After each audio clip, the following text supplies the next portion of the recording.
I think there's sort of desires and wishes for the industry, but I think the practical thing for these organizations to look at is they're going to have, I like the term citizen project managers or accidental project managers. For a lot of these organizations, they typically aren't going to have the luxury of having a PMO with a bunch of certified PMs in that process, and that they're going to have engineers and other folks that they can elevate. And that was one of the things that we saw as a big need in this industry, was to sort of elevate the capabilities of the average person so they could operate like a PM.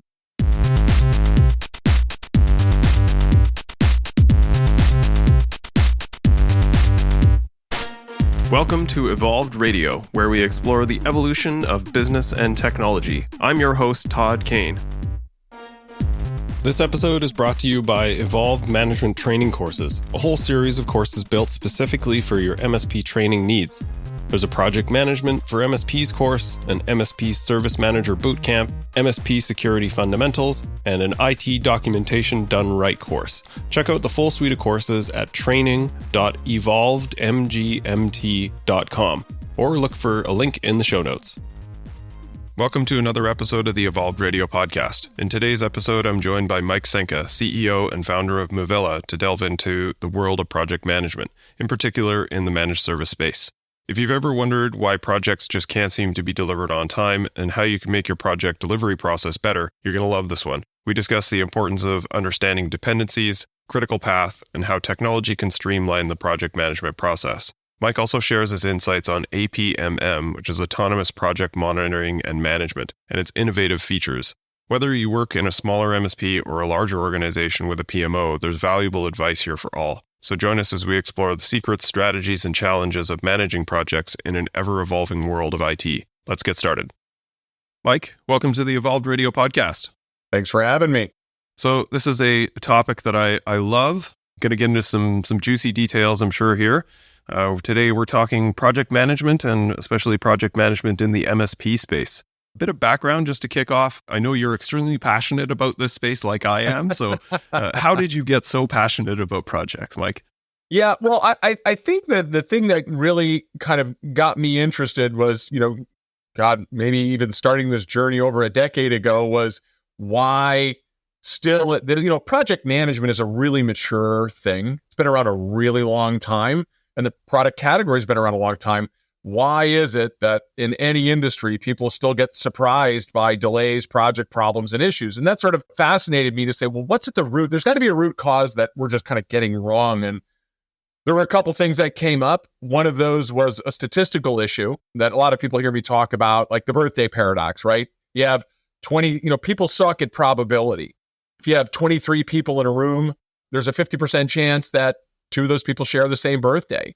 There are two people in the room share the same birthday, and that just doesn't make sense to people. But it's the truth. It doesn't matter if it makes sense or not. It's the truth. And that same thing that we realize, that same statistical problem occurred in projects and work, right? You have a very big project plan. Your team gets their work done 90% of the time. You have 50 tasks in the critical path. There's only 0.5% chance you're going to get that project done without having to crash it. And that was like an epiphany to go, oh my God, nobody realizes the math gods are against you in every project. How do we solve this problem? How do we give people a fighting chance? And, ultimately, the end of the day was just about getting more time, trying to get people more time to solve those problems. And with enough time, we can solve most problems. It's just sort of sucks when you find out like the day before a due date that, oh my God, you're going to be 2 months late. And then the customer's like, hey, kind of feel like you should have known this. So the math part of it and the stats and the probability thing got me excited because there was just sort of no awareness around this problem. I think today still, I proselytize this a lot, but I think people in general don't realize how much the odds are against them, Todd. The other part of it was the solution was just automation. There are so many variables, so many factors associated with this, that really the only way to solve this was to sort of augment the human experience with automation so they could focus on qualitative things and not get burned, right? Not have the unpleasant surprises. So I'd say those two factors were the things that we saw, wow, no one's really doing this. And these are two really big underlying causes of headaches, problems, and unpleasant surprises. The stats you noted on just like projects are very likely to go wrong. I think that's a really great place to start from, is the expectation that things are going to go right when you spin up a project, especially like if we consider the general level of project management maturity in the IT space is pretty low.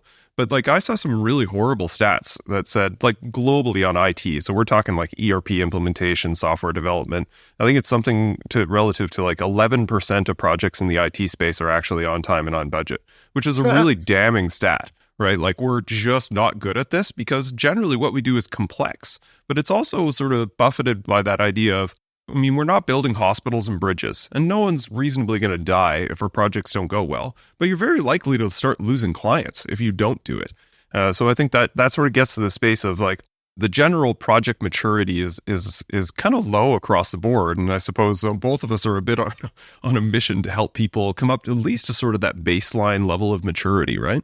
Agreed. And I think the one thing that, we were at IT Nation last week, and one of the partners came up to us and said, look, like that's how we kick off our relationship with most customers is a project. It's the handshake, and we're dropping the ball on that handshake. It's not setting a good precedent for us. We're not managing the expectation and the confidence level if we don't manage those very first projects well. So, I think there's a hunger. I agree with you about your assessment of that maturity level, but there seems to be a much greater interest now in the market for people to kind of up their capabilities and their competency levels.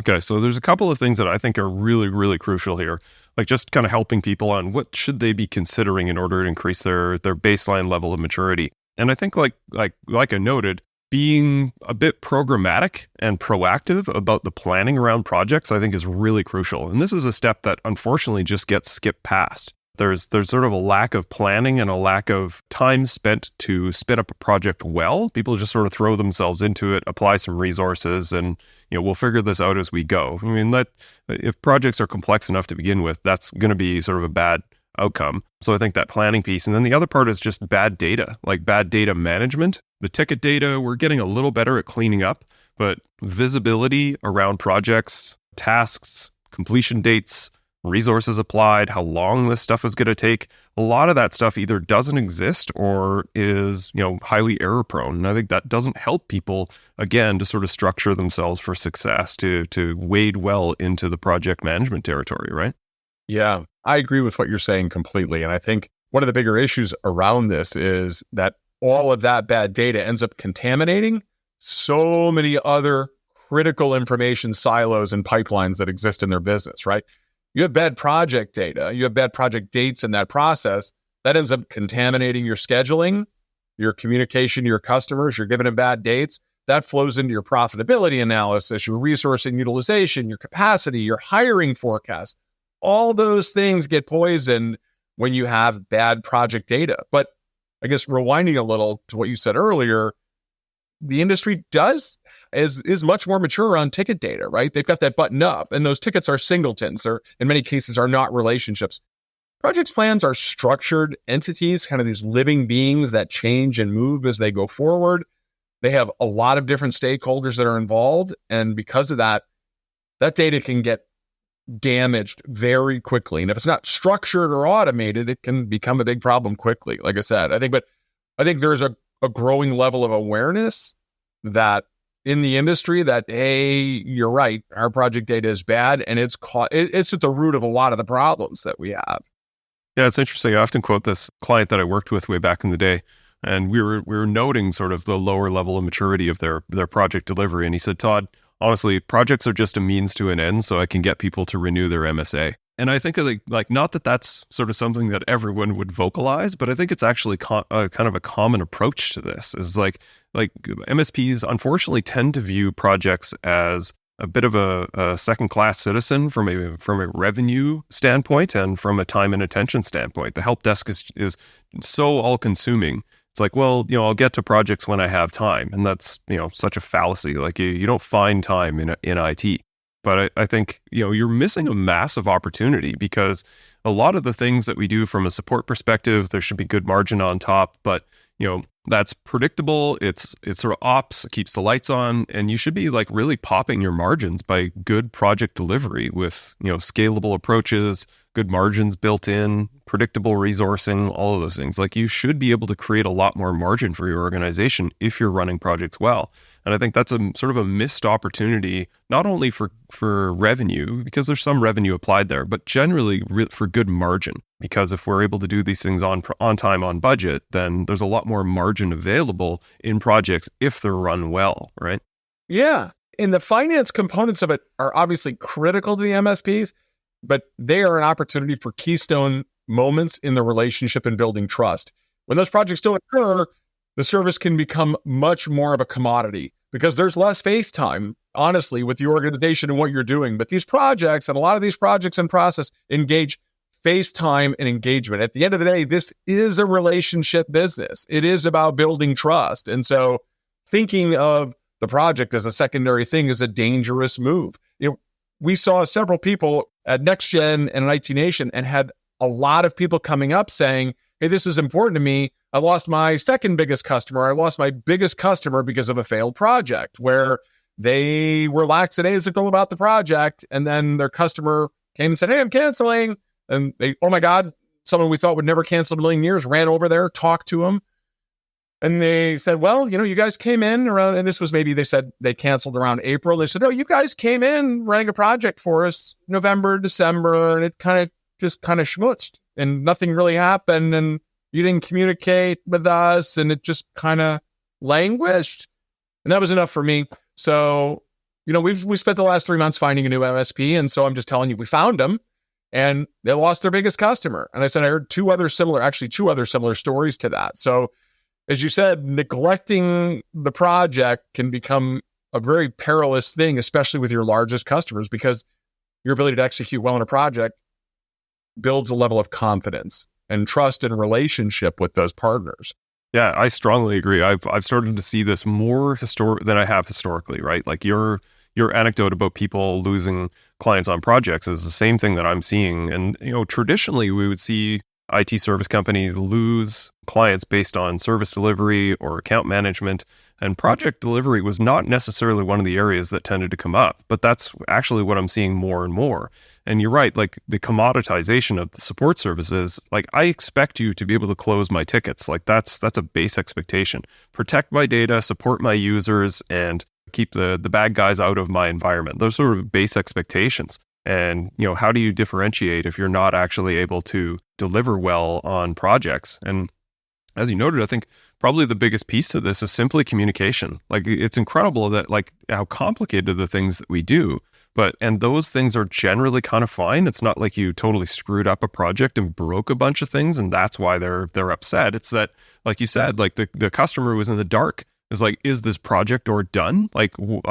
And the response often from the techs is, well, I didn't have anything to say to them, or, there's nothing to update. It's like, well, that is an update, right? Like you need to follow up with these people and give them some visibility to what is being done or not being done.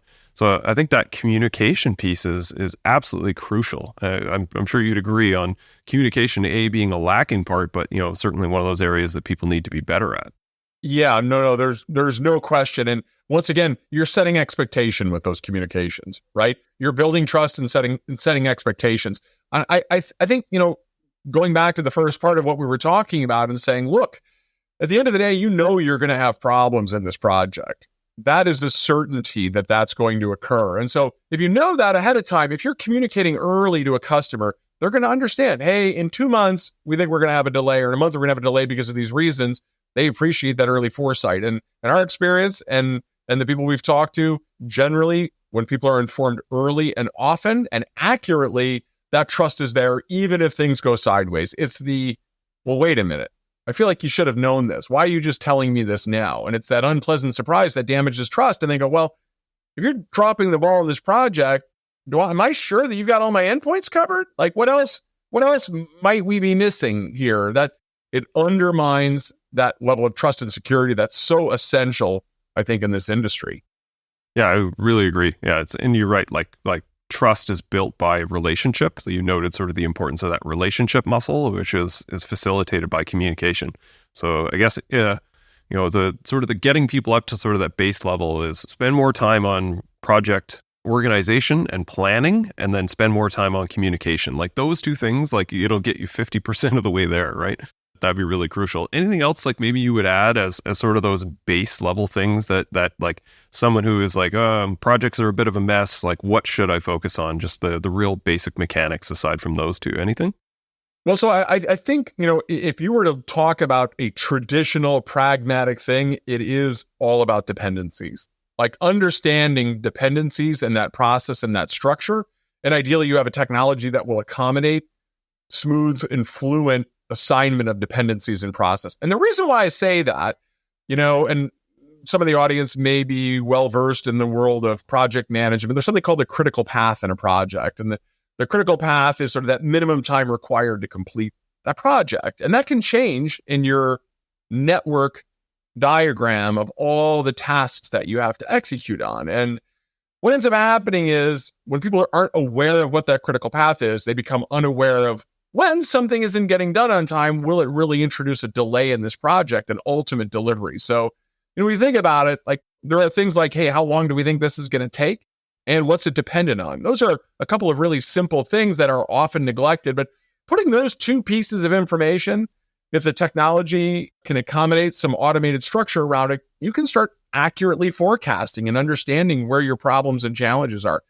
The other footnote to that, which is interesting, and I think a lot of people realize, is in many cases, the customer is the reason why there's a critical path delay. And as providers or as vendors, as an MSP, if you're delivering that, you don't want to tell the king or queen that the prince is the problem, i.e., hey, your IT department or this person didn't give us this thing. They're 14 days late. And you're like, well, we don't want to upset anyone.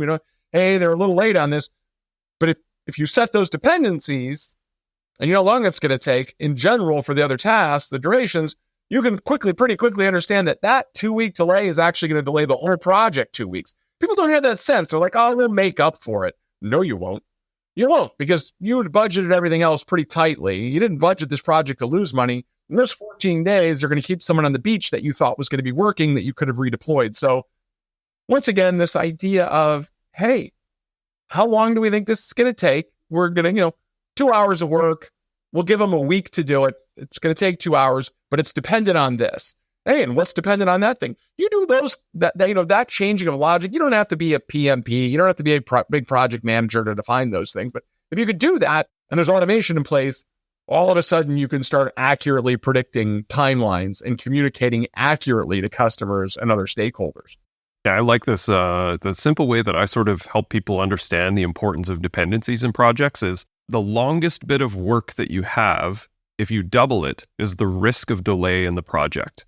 And time again, I see people that assign a particular project ticket or something like that, and it's scheduled like over a course of a week or sometimes even 2 weeks. And the intent is like, get it done within this period of time, when really they should be like collapsing that to, you get it done probably on this day, if not like in this 4-hour block. Like that's a much more predictable way to do this, because Right. If you get to the end of that week or 2 week period, and that hasn't been accomplished for some reason because you didn't check in, there was low communication, you're now at least 2 weeks. And if it's 2 weeks or a month behind as a result of the scheduling and misfire of the delivery of that bit of work, right? So you're right, like the understanding sort of the dependency chain and how that can impact your total delivery time is really, really crucial.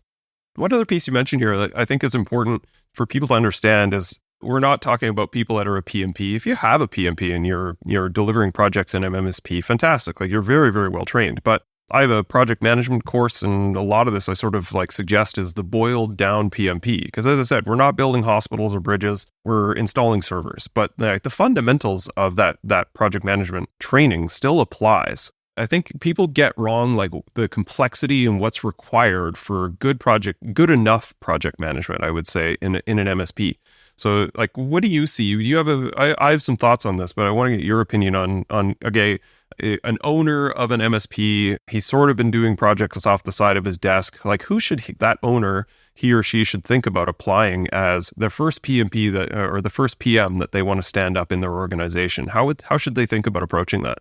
Yeah. So I think the thing that, I think there's sort of desires and wishes for the industry, but I think the practical thing for these organizations to look at is they're going to have, I like the term citizen project managers or accidental project managers. For Yep. a lot of these organizations, they typically aren't going to have the luxury of having a PMO with a bunch of certified PMs in that process, and that they're going to have engineers and other folks that they can elevate. And, that was one of the things that we saw as a big need in this industry, was to sort of elevate the capabilities of the average person so they could operate like a PM. Because, we've talked to some very large MSSPs and MSPs that have said, look, the reality is we need the engineers to have these PM capabilities through training, through technology, right? We've got to get them leveled up a little because we need them to be able to execute.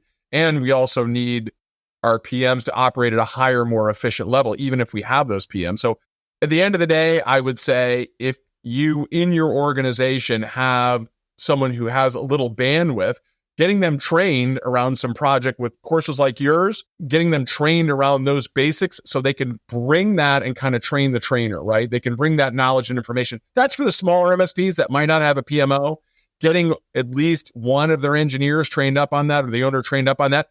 Because the things that you're asking the people who are going to be executing on their projects to do, it's not that tough. Yeah. You have, like I said, a couple of people in the organization who understand those basics. They don't have to go through PERT analysis, and they don't have to go through all the massive details of it. As you said, there's sort of a bare minimum they can execute on. Larger organizations that have the PMOs, it is about efficiency on that and automation, honestly, to solve their problems, because the data volume that they're dealing with and how dynamic that data is, it's just not possible for a human being to keep up with that. Yeah. It's just, and that's why they kind of get underwater and they spend all their days doing date and calendar math and not sort of solving customer problems. Totally. Yeah, I strongly agree. Like there's that delta kind of between the complex project or, sort of program management, portfolio management, where you're managing, upwards of 50 or 70 projects and you've got a couple of PMs underneath you. The requirements there are very, very different. But, I think a lot of people sort of start with that in mind of like, oh my God, like all this is going to be very complicated. When really, like at first we're talking about like maybe 5 upwards of 10 projects in flight. And honestly, what I often tell people is, like, first and foremost, like if you do anything around project management in your MSP, don't let the techs manage their own project. Like that's first and foremost, right? Because there's a strange sort of psychological influence that we can create on ourselves of justifying things that we will do or haven't done, right? And it's not from a sort of a malintent place. It's that psychological tricks that we can play on ourselves of justifying how we're approaching something. It really helps to have that secondary accountability. If it's the owner, if it's, just an admin in the office, like if you're following these processes, it's not a high degree of complexity. So much of this is just like being detailed and keeping good notes, holding people accountable, and communicating, right? Like anybody can do that reasonably, right? So I think the bar is actually a lot lower than people think to just sort of throw someone into the PM territory and give them enough training and framework to be able to lift off of that. Now, getting to sort of that secondary space of like, okay, now there's tons of projects in flight and, I've got a couple of decent PMs, but we need to actually organize more of a PMO structure. We need to understand resource balancing, all of the sort of more complicated resource impacts, project drift, a lot of these things that start to get a lot more almost math-like in scheduling and stuff. And you guys have a really cool solution around this and start applying sort of data analysis, some machine learning around its capabilities. Two things that I really, really was blown away by you guys having the platform is the risk indicator, where it's kind of figuring out like what's the level of risk in these projects. And I think that as an independent judgment of just here's what I see in the data, I think this project is at risk, and that the system determining that I think is a really cool aspect. And then the other one, I know you're quite passionate about the sort of what you guys refer to as the APMM for projects, and it's sort of like an RMM for projects. So I'll give you a chance to just sort of give us a bit of a window on those capabilities in your system. Yeah, absolutely. Thank you. Yeah, and I guess I'll start with the latter one, APMM, Autonomous Project Monitoring and Management. It is that idea that it's like RMM for your projects, right? I mean, if you think about what RMM does, right, it allows a much broader span of control for the engineers. It identifies problems earlier so you can address those problems at a lower cost kind of way. And it observes and monitors 24/7 with objective measures, right? Things you can trust. Like when those things pop on endpoints in process, you're alerted to those, you address those issues, and you move and you manage those quickly. And APMM, this autonomous monitoring of your project portfolio does the same thing. It's observing those projects 24/7, identifying where objective risks are arising in those projects and plans, even if no one's touching the project plan. So an owner or a PM or a program manager can look and identify where those risks occur. And that first thing that you said, what we call the RPAC score, which is a robotic project assessment index, is sort of like a credit score for the project. And it's a 0 to a 1,000 score. It's an objective measure that looks at several dozen factors around project structure, defects, best practice, how that gets deployed, delays, capacity, resource utilization, all of these factors, and boils it into a number. And if you look at that number, and it's color-coded as well, if you look at that number and you see a high number, you can be confident that the plan was structured well. And by the way, a completely separate conversation is the vast majority of project plans are not structured well, unfortunately. Agreed. Not predictable. But if the number's low, and it would let you know that it's on time, but if the number's low, you immediately go, either we got a plan that was built poorly, which I don't think we want to be cool with. We don't want bad plans, especially when it's easy to fix those with a technology like APMM. Or it means there's a critical path delay. And if it's a valuable project, you can communicate that to the customer. It also means you could have resource or capacity problems on that project, which you're going to want to find early so you can redeploy people and eliminate those risks. So once again, finding out about those things early is critical to people. Now, inside the APMM structure and that score, the next level is we have something called, and this part goes to, and backing up a little when you were talking about, hey, what can MSPs do? The reality is it's hard to level up PM capabilities quickly. One of the things we're really proud of and that our customers get a lot of value in is within our project management functionality, we have the world's first debugger. So most people out there probably have done some level of programming or may have done some level of programming or understand what it is. There isn't a programmer in the world that could write code without a debugger. It's just not possible. They all make mistakes. You depend on it. Well, I got news for you. There isn't a PM in the world that builds project plans, especially large ones in a portfolio where they haven't made mistakes. And those mistakes are preventable and curable. And so this debugger does that, identifies and lets you drill in just like a code debugger with a very graphical UI.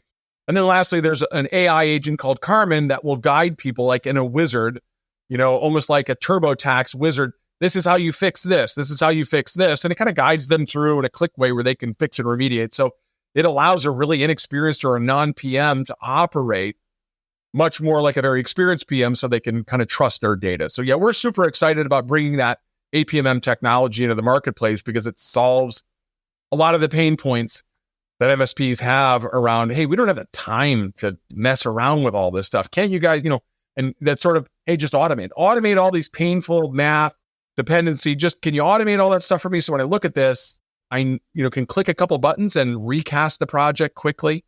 Things like that are really important. Having interfaces, by the way, with this technology to the major platforms and players is essential because they don't want to do double entry, right? They want to be able to go in, look at it and go update everything, with one click. And that saves enormous amounts of time for these guys. Yeah, and I think that piece is really crucial for me, right? Like that's when I saw you guys' solution is probably like why I got kind of excited about this is because I rant a lot about like don't use third-party tools to manage projects. And I'll be the first to state like I understand the draw to that, right? Because the project modules in most of the PSAs are underwhelming, right? They're functional, but they're really rudimentary. There's some improvements slowly being made to them, but I really love the fact that you guys do a two-way sync. Right. And that is the distinction that I think is really important here is if you go and start using like Monday or Asana or something like that, like you're in a totally different silo and now your data is removed. You're doing double entry for time. Like it ends up being a total nightmare and generally doesn't improve sort of the actual process or delivery for a lot of MSPs. It just overcomplicates things.